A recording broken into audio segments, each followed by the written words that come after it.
Hey everyone, so I first of all must apologise for the length of time since my last ASMR video. It's been quite a while now, I just haven't had that much time to do that many videos and I had to prioritise them. And I know that some of you are wanting me to do a kind of page turning, soft spoken with the Harry Potter page to screen. And I promise I will do that, but I haven't actually read it yet. So once I've done that, I will do one of those videos for you. So that will definitely be the next ASMR video I upload. Hopefully that will be relatively quickly. Obviously today you'll be able to tell that I'm doing kind of soft spoken poetry reading and rambling. It'll be a combination of the two. And I've selected 3 poems, one from 3 different books, and they're actually all kind of loosely connected. That might be a bit of a stretch.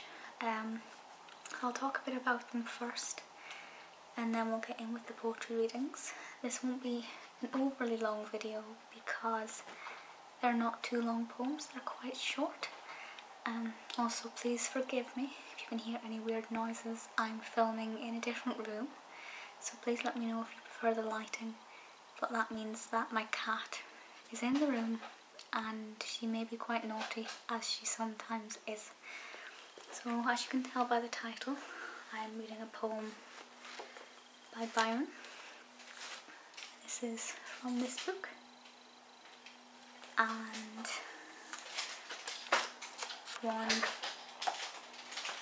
by Laetitia Barbauld, and then one by Eva Gore-Booth.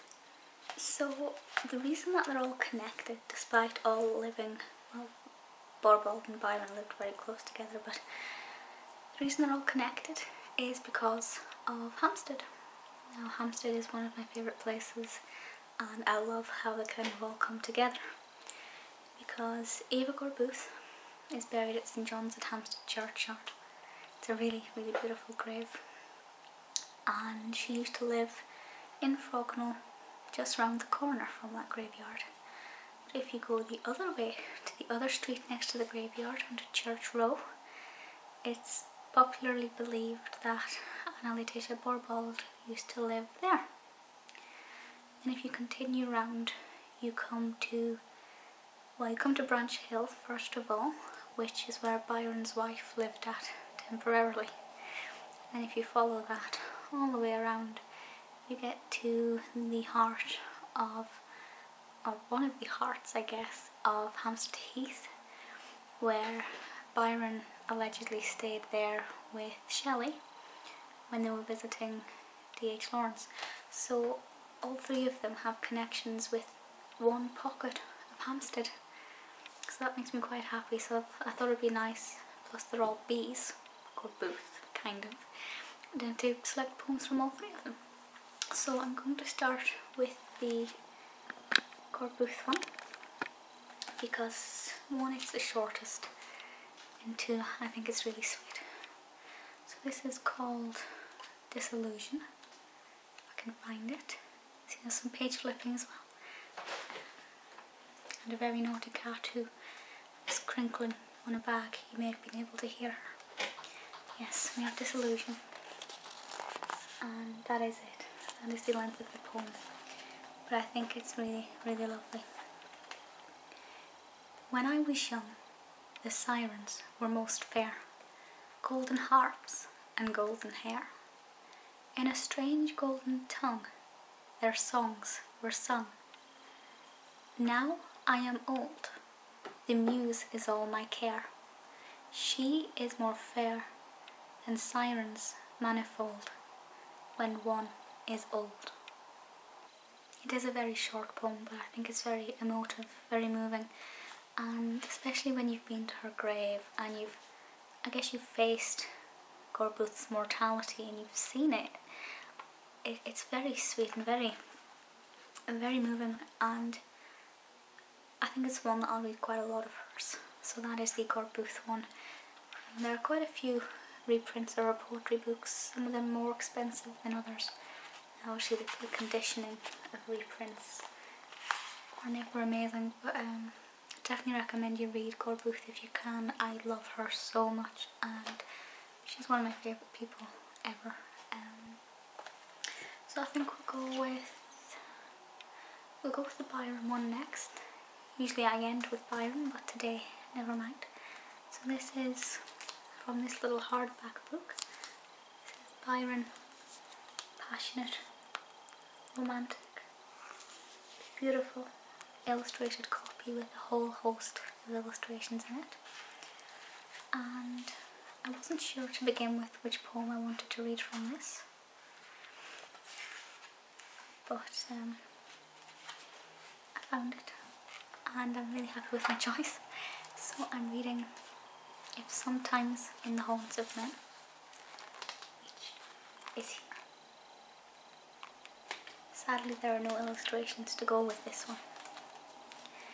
If sometimes in the haunts of men thine image from my breast may fade, the lonely hour presents again the semblance of thy gentler shade. And now that sad and silent hour thus much of thee can still restore, and sorrow unobserved may pour the plaint she dare not speak before.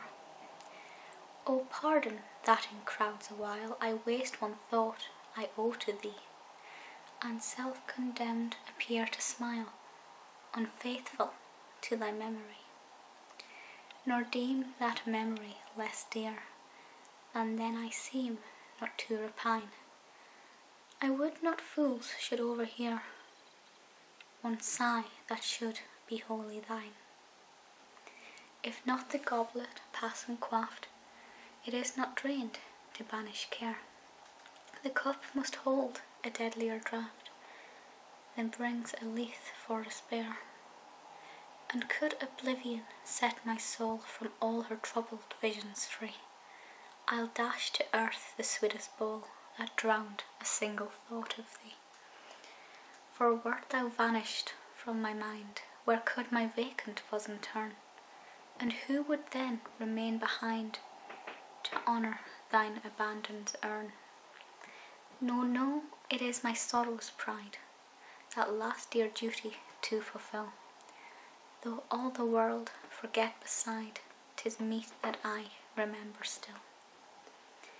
For well I know that such it been thy gentle care for him, who no unmourned shall quit this mortal scene, where none regard him but thou. And oh, I feel in that was given a blessing never meant for me. Thou wert too like a dream of heaven for earthly love to merit thee. Very spiritual poem. Byron just gets me. It doesn't matter what I'm reading, just the vision of him writing it and feeling it. I think the majority of Byron's poems, especially some of the later ones, it's impossible not to feel what he is feeling, especially when you kind of devote your entire existence to his life and works. You kind of become so absorbed you forget that they are sometimes just works of literature or exaggerated truths. The editing on this video is going to be really off because the cat's being really mischievous. So that was the Byron one, and I love it dearly. So we're going to move on to the Laetitia Barbauld one. And the one I've selected for this is called The Rights of Woman, which is believed to be in response to Mary Wollstonecraft. But especially the introduction to it here, written by the editor of this, suggests that while it's read to be in response to Wollstonecraft, Barbauld has misinterpreted what Wollstonecraft has said, therefore making the response invalid, I guess. So it's a very in-depth poem. There's a lot of question to it and what it really means, and if she has misinterpreted it, then does her response actually have any value? But as a poem, it's very nice. Again, it's not too long.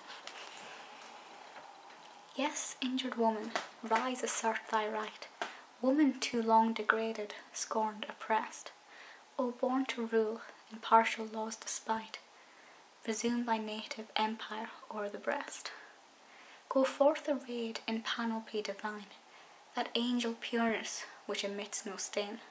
Go bid proud man his boasted rule resign, and kiss the golden sceptre of thy reign.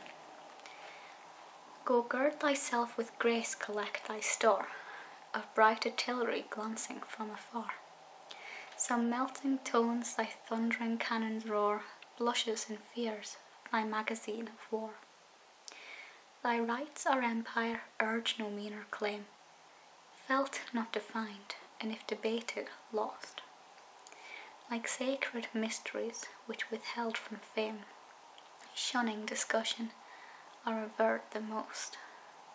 Try all that wit and art suggest to bend, of thy imperial foe the stubborn knee. Make treacherous man thy subject, not thy friend. Thou mayst command, but never can be free. Are thee licentious and restrained the rude, soften the sullen, clear the cloudy brow.